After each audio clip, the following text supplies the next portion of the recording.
Baiklah, izinkan saya bercerita tentang sebuah rumah tua yang konon angker di pojok desa. Rumah tua tersebut sudah ada sejak beberapa abad yang lalu.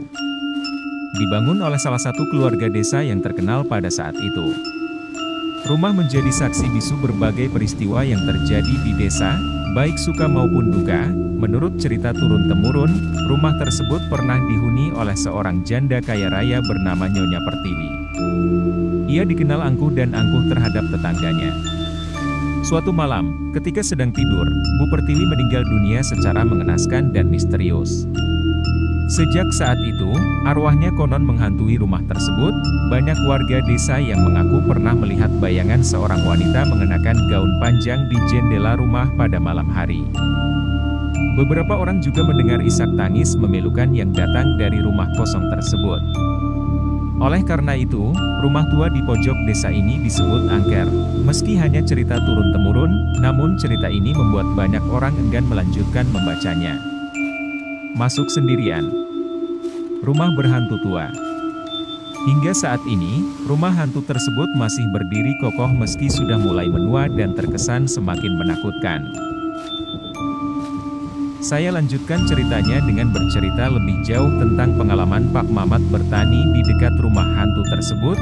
Pada suatu sore yang panas, Pak Mamat sedang membajak dan menanam singkong di lahan pertanian yang jauh dari rumah hantu tersebut. Tempat berhantu lama tidak jauh dari sana, di sudut desa.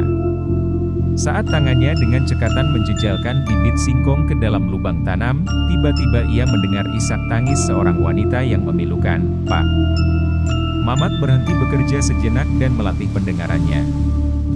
Jeritan itu sepertinya berasal dari sebuah rumah tua yang berhantu, sudah lama tidak berpenghuni. Bulu kuduk merinding, namun Pak Mamat berusaha tidak terlalu memikirkannya dan terus menanam singkong. Namun, sesaat kemudian, tangisan itu berubah menjadi tawa mengerikan seorang wanita. Suara tawanya terdengar sangat dekat, seperti tepat di sebelah Pak Mamat. Pak Mamat tiba-tiba terlonjak kaget sekaligus ketakutan. Alat-alat pertanian pun luput dari perhatiannya, jantungnya berdebar kencang. Pak Mamat memberanikan diri menoleh ke arah rumah tua itu. Tapi tidak ada seorang pun. Pak Mamat pun segera mengemasi alat-alat pertaniannya dan lari meninggalkan rumah hantu tersebut tanpa memperdulikan tanaman singkong yang belum ditanam. Dia pikir lebih baik kehilangan sedikit hasil panen daripada kehilangan nyawanya. Keesokan harinya, Pak Mamat kembali ke lahannya untuk melanjutkan menanam sisa benih singkong yang tidak ditanam sehari sebelumnya. Meski masih merasa trauma setelah pengalaman buruk kemarin, Pak Mamat dengan berani melanjutkan pekerjaannya. Namun, saat Pak Mamat mulai menanam, tiba-tiba dia kaget karena siluet seorang perempuan berbaju panjang melintas dengan cepat di depan matanya. Sosok itu tampak bergerak dari arah rumah hantu tua itu menuju semak-semak di pinggir halaman. Jantung Pak Mamat langsung berdebar kencang. Tubuhnya langsung membeku. Keringat dingin mengalir di dahinya. Lalu terdengar suara tawa yang mengerikan, seperti kemarin, seolah datang dari semak-semak tempat sosok wanita itu menghilang. Pak Mamat tidak bisa mengendalikan rasa takutnya lagi. Dia kemudian mengambil peralatan pertaniannya dan berlari secepat yang dia bisa meninggalkan tanahnya. Sekembalinya ke rumah, Pak Mamat menceritakan pengalamannya kepada istrinya sambil terengah-engah. Sang istri hanya bisa menggelengkan kepala dan berdoa agar keluarganya selalu dilindungi dari gangguan makhluk halus yang tinggal di rumah tua angker tersebut. Keesokan harinya, setelah mengalami dua pengalaman mengerikan berturut-turut, Pak Mamat memutuskan untuk tidak lagi pergi menanam singkong sendirian di lahan dekat rumah hantu itu. Ia meminta kerabatnya, Pak Paimin, untuk menemani dan membantunya menyelesaikan menanam sisa benih singkong di lahan tersebut. Pagi-pagi sekali, Pak Mamat dan Pak Paimin berangkat bersama menuju lahan dengan membawa cangkul, linggis dan benih singkong dalam keranjang rotan. Sesampainya di sana, mereka segera mulai bekerja. Pak Paimin membantu menggemburkan tanah sementara Pak Mamat menanam benih singkong satu persatu. Suasana di lahan itu masih terasa mencekam dengan rumah tua berhantu di sudut sana. Namun, karena ada teman, Pak Mamat merasa lebih tenang dan berani melanjutkan pekerjaannya. Sesekali mereka bercanda ria untuk mencairkan suasana. Tak lama kemudian, ketika benih singkong tinggal separuh keranjang lagi, tiba-tiba terdengar lagi suara cekikikan mengerikan dari semak-semak tak jauh dari tempat mereka bekerja. Spontan Pak Mamat dan Pak Paimin terdiam dan saling berpandangan dengan wajah pucat. "Tenanglah Mat, mungkin itu cuma suara binatang liar," hibur Pak Paimin meski dalam hatinya juga merasa ngeri. Namun, baru saja Pak Paimin berkata demikian, sekelebat bayangan wanita bergaun panjang muncul dan lenyap di semak-semak tempatnya tadi mendengar suara cekikikan. Meski awalnya sempat ketakutan setelah mendengar suara cekikikan dan melihat bayangan wanita bergaun di semak-semak, Pak Mamat dan Pak Paimin akhirnya memutuskan untuk tetap melanjutkan menanam sisa benih singkong mereka sampai selesai. Yang meyakinkan Pak Mamat untuk tidak pergi meninggalkan lahan adalah Pak Paimin sendiri. Meski sudah sepuh, Pak Paimin dikenal sebagai lelaki yang pemberani dan tidak mudah gentar menghadapi hal-hal gaib seperti itu. "Sudahlah Mat, kita ini sudah kepalang tanggung. Tinggal sedikit lagi kok benih singkongnya. Kalau kita kabur sekarang, sama saja kita kalah dari makhluk halus penunggu rumah itu," kata Pak Paimin mencoba menyemangati Pak Mamat. "Lagi pula, selama kita tidak mengganggu, insya Allah mereka juga tidak akan mengganggu kita. Ayo lanjut saja, biar cepat selesai," imbuhnya sambil kembali mengambil cangkul. Pak Mamat akhirnya mengangguk dan kembali bekerja meski dengan sedikit rasa takut tersisa. Namun berkat semangat Pak Paimin, mereka dapat menyelesaikan menanam sisa benih singkong dengan cepat dan lancar tanpa adanya gangguan apapun lagi. Setelah beres, Pak Mamat merasa sangat lega bisa menuntaskan pekerjaannya. Ia bersyukur masih memiliki kerabat seperti Pak Paimin yang tidak segan menunjukkan keberaniannya menghadapi kemungkinan terburuk. Berkat itu, mereka berdua bisa mengalahkan rasa takut dan menuntaskan pekerjaan menanam singkong hari itu tanpa kendala berarti. Sudut pandang seorang pemuda yang baru datang ke desa tersebut, Alkisah. Ada seorang pemuda dari pedalaman hutan yang sedang melakukan perjalanan panjang menuju ke desa terdekat untuk menjual hasil buruan binatang. Setelah berhari-hari menyusuri hutan belantara, akhirnya si pemuda tiba di perbatasan desa pada suatu sore hari yang mulai gelap. Ketika sedang menyusuri jalan setapak menuju ke pemukiman penduduk, langkah si pemuda terhenti di depan sebuah rumah tua yang tampak sangat angker. Rumah itu berada di sudut desa, reot dan nyaris roboh dimakan usia. Hawanya benar-benar mencekam, seperti ada aura tak mengenakan mengitarinya. Tiba-tiba saja, dari balik jendela rumah yang retak dan berkarat itu, muncul sesosok wanita dengan penampilan yang sangat mengerikan. Wanita itu berambut panjang terurai dengan wajah tertutup oleh rambut yang basah oleh darah.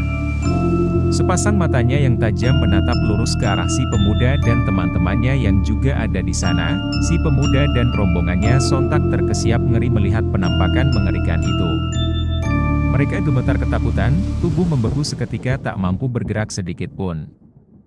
Apalagi ketika wanita mengerikan itu mulai bergerak perlahan ke arah mereka dengan langkah terseok-seok. "Lari!" Salah seorang teman si pemuda akhirnya berseru memecah kesunyian yang mencekam begitu wanita penampakan itu semakin dekat ke arah mereka. Tanpa pikir panjang lagi, si pemuda dan rombongannya pun lari terbirit-birit meninggalkan tempat itu. Mereka terus berlari sekencang-kencangnya tanpa menoleh ke belakang lagi sampai tiba di perkampungan penduduk yang aman dan ramai. Peristiwa mengerikan di depan rumah tua angker itu pun menjadi buah bibir di desa. Penduduk setempat pun semakin enggan mendekati rumah berhantu tersebut setelah mendengar pengalaman si pemuda dan rombongan. Mereka pun segera bersiap untuk melanjutkan perjalanan pulang ke kampung halaman masing-masing. Sepanjang perjalanan pulang menyusuri hutan belantara, si pemuda merasa was-was dan ketakutan. Bayangan wanita mengerikan berambut panjang dan berlumuran darah itu terus terbayang di benaknya. Perasaannya tidak tenang, seperti ada yang mengikuti. Namun, karena tidak ingin membuat teman-temannya cemas, si pemuda mencoba mengabaikan perasaan tidak enak itu. Mereka terus melanjutkan langkah dengan waspada menyusuri jalan setapak yang berliku-liku di dalam hutan. Tetapi, keesokan harinya ketika tengah beristirahat di tepi sungai, si pemuda membeku di tempat saat melihat sesosok wanita bergaun panjang yang sangat dikenalinya berdiri di kejauhan memandanginya dari balik pepohonan. Rambut panjang basah bercampur darah menutupi sebagian wajahnya yang pucat pasi. Si pemuda tak mampu berkata apa-apa. Tubuhnya gemetar hebat dilanda ketakutan yang teramat sangat. Teman-temannya pun sama terpakunya seperti melihat hantu yang sesungguhnya. Tanpa babi ibu lagi, si pemuda dan rombongan segera membereskan barang-barang dengan sangat terburu-buru. Mereka pun langsung meneruskan perjalanan dengan setengah berlari meninggalkan tempat tersebut. Saat si pemuda itu menoleh ke kanan yang di situ hutan yang pohonnya jarang, tiba-tiba ia kaget setelah melihat lagi sosok yang bergaun rombang-rambang dan sangat kusut kainnya. Ia menatap si pemuda dengan ekspresi yang sangat mencekam dengan wajah datar dengan rambutnya yang panjang menutupi setengah mukanya dan seperti ada darah yang masih segar. Ia pun langsung berkedip matanya lalu wanita itu hilang. Pemuda itu pun mengucek-ucek matanya dan berpikiran positif, mungkin saya kecapean atau trauma saat kemarin melihat penampakan wanita itu. Pemuda itu beserta rombongannya terus memacu langkah pulang meninggalkan desa dengan rumah angker itu. Mereka mencoba menyingkirkan jauh-jauh rasa takut akibat penampakan mengerikan wanita berambut panjang berlumuran darah yang sempat mengikuti mereka. Namun, ketika hampir tiba di perbatasan hutan yang artinya sudah dekat dengan kampung halaman, terjadi lagi peristiwa yang sangat membuatnya ngeri setengah mati. Sang pemuda yang berjalan paling belakang mendadak merasa ada kehadiran mencekam di sekitarnya. Dengan perasaan was-was, ia memberanikan diri menoleh ke belakang. Alangkah terkejutnya dia ketika melihat sosok wanita mengerikan yang masih segar dalam ingatannya itu sudah berdiri tepat di belakangnya. Hanya berjarak sejengkal dari wajahnya, wanita itu masih mengenakan gaun panjang compang-camping dengan rambut panjang basah darah menutupi sebagian wajahnya yang pucat pasi. Bibirnya bergerak-gerak seperti menggumamkan sesuatu sambil menatap tajam ke arah si pemuda. Tubuh si pemuda langsung kaku seketika dilanda rasa ngeri tak terkira. Nafasnya tercekat, jantungnya seakan ingin lepas dari rongganya. Waktu serasa berhenti di saat itu juga, namun secepat kilat, penampakan mengerikan itu kemudian lenyap begitu saja bersamaan dengan berkedipnya kelopak mata si pemuda. 1 detik wanita itu masih ada, detik berikutnya ia sudah menghilang tak berbekas, setelah tersadar dari syoknya. Si pemuda langsung berlari sekuat tenaga mengejar rombongannya yang sudah cukup jauh di depan. Rasa takut yang teramat sangat telah menyelimutinya sehingga ia tidak bisa berkata apa-apa menceritakan pengalaman horornya tadi. Sampai akhirnya rombongan itu tiba di kampung. Si pemuda masih dibalut rasa trauma luar biasa akan peristiwa mengerikan yang dialaminya di sepanjang perjalanan pulang dari desa angker itu. Sesekali di malam hari ia masih memimpikan sosok wanita mengerikan berambut panjang berlumuran darah yang terus menghantuinya. Anehnya si pemuda sendiri yang diteror. Pemuda itu beserta rombongannya terus memacu langkah pulang meninggalkan desa dengan rumah angker itu. Mereka mencoba menyingkirkan jauh-jauh rasa takut akibat penampakan mengerikan wanita berambut panjang berlumuran darah yang sempat mengikuti mereka. Namun, ketika hampir tiba di perbatasan hutan yang artinya sudah dekat dengan kampung halaman, terjadi lagi peristiwa yang sangat membuatnya ngeri setengah mati. Sang pemuda yang berjalan paling belakang mendadak merasa ada kehadiran mencekam di sekitarnya. Dengan perasaan was-was, ia memberanikan diri menoleh ke belakang. Alangkah terkejutnya dia ketika melihat sosok wanita mengerikan yang masih segar dalam ingatannya itu sudah berdiri tepat di belakangnya. Hanya berjarak sejengkal dari wajahnya, wanita itu masih mengenakan gaun panjang compang-camping dengan rambut panjang basah darah menutupi sebagian wajahnya yang pucat pasi. Bibirnya bergerak-gerak seperti menggumamkan sesuatu sambil menatap tajam ke arah si pemuda. Tubuh si pemuda langsung kaku seketika dilanda rasa ngeri tak terkira. Nafasnya tercekat, jantungnya seakan ingin lepas dari rongganya. Waktu serasa berhenti di saat itu juga, namun secepat kilat, penampakan mengerikan itu kemudian lenyap begitu saja bersamaan dengan berkedipnya kelopak mata si pemuda. 1 detik wanita itu masih ada, detik berikutnya ia sudah menghilang tak berbekas, setelah tersadar dari syoknya. Si pemuda langsung berlari sekuat tenaga mengejar rombongannya yang sudah cukup jauh di depan. Rasa takut yang teramat sangat telah menyelimutinya sehingga ia tidak bisa berkata apa-apa menceritakan pengalaman horornya tadi. Sampai akhirnya rombongan itu tiba di kampung. Si pemuda masih dibalut rasa trauma luar biasa akan peristiwa mengerikan yang dialaminya di sepanjang perjalanan pulang dari desa angker itu. Sesekali di malam hari ia masih memimpikan sosok wanita mengerikan berambut panjang berlumuran darah yang terus menghantuinya. Anehnya si pemuda sendiri yang diteror. Malam harinya, setelah kejadian mengerikan saat perjalanan pulang dari desa dengan rumah angker itu, si pemuda pun tertidur dengan perasaan trauma yang membayangi. Namun, tidurnya tidak tenang sama sekali. Ia terus dihantui mimpi buruk yang sangat mengerikan. Di dalam mimpinya, si pemuda berada di sebuah tempat yang gelap gulita. Ia seperti tengah berjalan sendirian di sebuah lorong panjang nan sempit yang semakin lama semakin mengecil. Udara terasa pengap dan bau anyir darah tercium memualkan. Tiba-tiba dari balik kegelapan, muncul sosok wanita mengerikan yang sangat dikenalnya, wanita berambut panjang yang menutupi wajahnya dengan darah berceceran. Gaun panjang compang-camping yang dikenakannya pun berlumuran darah segar. Wanita mengerikan itu berjalan tertatih-tatih mendekati si pemuda dengan langkah terseok-seok. Suara langkah kakinya yang bergema di lorong sempit itu bergaung memekakkan telinga. Si pemuda ingin lari, tetapi kakinya seperti terpaku di lantai. Ia membeku di tempat dilanda ketakutan yang teramat sangat melihat sosok mengerikan itu semakin dekat ke arahnya. Ketika wanita itu sudah berada tepat di hadapannya, tiba-tiba saja rambut panjangnya yang basah oleh darah tersibak dan wajahnya yang mengerikan terlihat jelas. Wajah itu penuh luka bakar yang mengerikan dengan mulut menganga lebar seperti hendak memangsa si pemuda. Si pemuda memekik histeris dan langsung terbangun dari mimpi buruknya dalam keadaan bercucuran keringat dingin. Nafasnya terengah-engah dengan jantung berdegup kencang seperti habis berlari maraton. Rasa takut dan ngeri masih membanjiri tubuhnya bahkan setelah terbangun. Bayangan mimpi buruk yang begitu nyata seakan masih membayanginya. Sampai pagi tiba, si pemuda hampir tidak bisa memejamkan mata lagi. Ia benar-benar didera mimpi buruk yang mengerikan sepanjang malam setelah kejadian di rumah angker itu. Membuat trauma yang dialaminya semakin dalam dan menghantui hampir setiap malam mencekam. Keesokan paginya setelah didera mimpi buruk yang sangat mengerikan, si pemuda terbangun dengan tubuh pegal-pegal dan lemas seperti tidak bertenaga sama sekali. Wajahnya juga terlihat pucat dan lingkaran hitam menghitami matanya yang cekung. Sepertinya, tidur tidak tenang sepanjang malam benar-benar menguras energi dan mentalnya. Meski begitu, si pemuda tetap memaksakan diri untuk melakukan aktivitas seperti biasa. Namun entah kenapa, badannya terasa sangat berat untuk digerakkan. Kegiatannya pun jadi terbengkalai dan tidak maksimal karena kondisinya yang seperti itu. Saat sedang beristirahat sejenak sembari mengipas-ngipas diri di teras rumah, seorang tetangga yang sudah sepuh dan dituakan di kampung itu menghampiri si pemuda.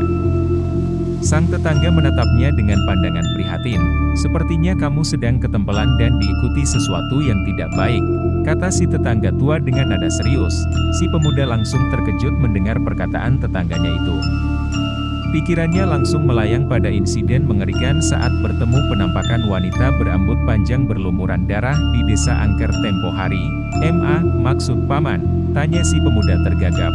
"Dari raut wajahmu yang pucat dan lingkaran hitam di matamu, sepertinya kamu kurang tidur karena dihantui mimpi buruk semalaman.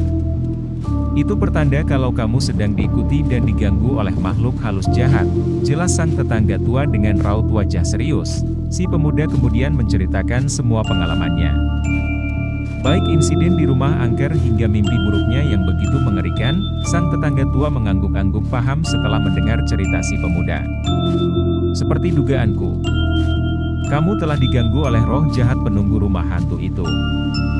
Makanya kamu perlu diruqyah dan dibersihkan segera sebelum terjadi hal-hal buruk yang lebih parah lagi," nasihatnya pada si pemuda. Mendengar peringatan dan nasihat dari tetangga tuanya itu, si pemuda merasa was-was sekaligus lega ada yang bisa membantunya. Ia pun mengangguk setuju ketika sang tetangga mengajaknya untuk pergi ke rumahnya. Setibanya di rumah sang tetangga, si pemuda disambut dengan ramah. Sang tetangga kemudian mempersiapkan pembacaan doa dan ruqyah untuk membersihkan si pemuda dari gangguan makhluk halus jahat. Si pemuda duduk bersila dengan tenang, mencoba mengosongkan pikirannya. Di hadapannya, sang tetangga tua mulai membacakan doa-doa dengan khusyuk dan penuh hikmat. Suaranya yang lantang bergema memenuhi ruangan itu. Pemuda dengan hikmat dan mengosongkan pikirannya, ia pun seolah-olah sangat pusing kepalanya. Doa demi dia dibacakan secara perlahan dan dengan intonasi yang tepat. Para tetua lainnya ikut membacakan doa-doa perlindungan lainnya untuk menguatkan prosesi ruqyah. Si pemuda meresapi setiap untaian bacaan dan doa yang dipanjatkan untuknya. Ia mencoba berkonsentrasi dan membuka hatinya untuk menerima rahmat dan perlindungan dari Yang Maha Kuasa. Setelah berlangsung cukup lama, prosesi ruqyah pun berakhir. Si pemuda merasa tubuhnya seperti meringan, seolah beban berat telah terangkat dari pundaknya. Wajahnya pun kembali segar dan tenang. Kepala yang tadinya pusing saat dibacakan doa-doa kini sudah enteng dan sudah kembali bugara seperti hari biasanya. Sang tetangga lalu mengusap kepalanya dengan penuh kasih sayang. Bersih dan terlindungi sekarang, nak. Jangan lupa istiqomah berdoa dan memohon pertolongan kepada Allah, Yang Maha Kuasa dan Yang Maha Memberikan, Menciptakan. Si pemuda merasa sangat bersyukur dan berterima kasih atas bantuan para tetua kampung. Ia pun akan selalu berdoa dimanapun berada agar terhindar dari kejadian itu. Nah, itu cerita dari rumah hantu yang berada di pojok desa yang sangat angker. Cerita ini taman. Jadi janganlah takut kepada makhluk halus. Sesungguhnya kita manusia yang paling sempurna. Buang sisi jeleknya, ambillah sisi baiknya.